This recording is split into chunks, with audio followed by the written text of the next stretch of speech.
Anteeksi, mutta oletteko te Pietari Simula? Joo, kyllä. Rainer Ronkainen. Hei, mehän puhunut puhelimessa. Nyt on oikeastaan aika helppo tunnistaa. Kaupparatsun hommista pidätte. Joo, kyllä. Ottaisin vaikka sillä, että vähän kertoisin meidän tuotteista. Niin, näistä tuotteista tarkemmin. Ja päivää. Mitäs teille saisi tulla? Päivää. Minä otan ison kahvin ja kinkkusämpylä, kiitos. Mitä sinä otat? Minä tarjoan. Mä ottaisin cappuccino. Eli 1 iso kahvi ja kinkkusämpylä. Hei, kaverin tilaus myös. Anteeksi, kenen? No, hänen. Mutta tehän istutte yksin tässä.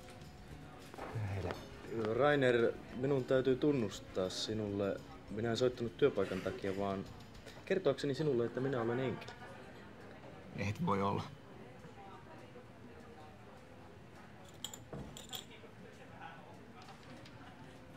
Kyllä minä olen.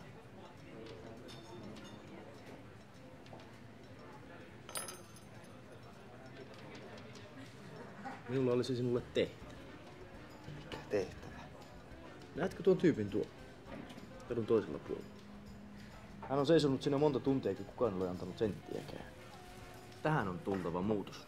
No mitä mun pitäisi sitten tehdä? Nosta tämä kahvi. Mitä? Ei.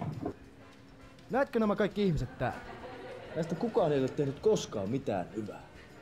Nyt olisi korkea aika. Katso pöydän. Käytä niin.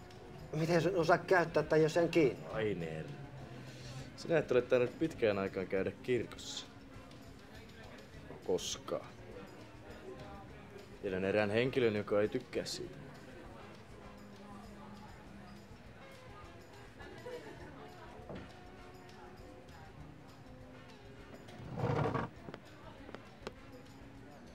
Äläkä sinä huolehdi kiinni jäämisestä. Sinua suojelevat korkeammat voimat.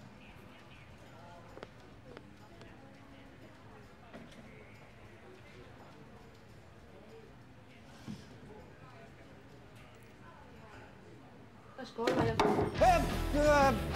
Kassalle siitä! Tää on ryöstö! Rahat ja korut tänne vaan. Menee hyvään tarkoitukseen. Hei. Vai?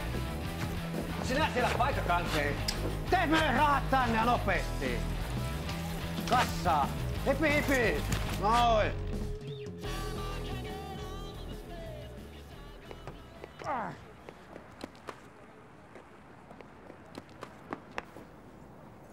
Tossa olisi vähän köysi. Se siitä. Toivottavasti olet tyytyväinen.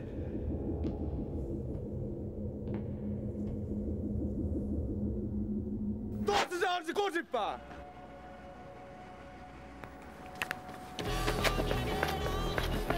Ja tuolla se menee.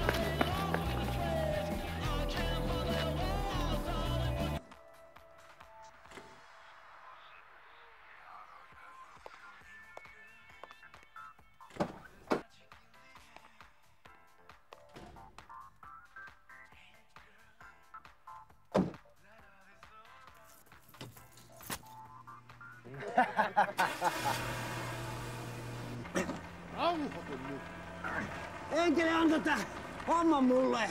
Joo, niinhän ne kaikki sanoo. Mä oon syytön!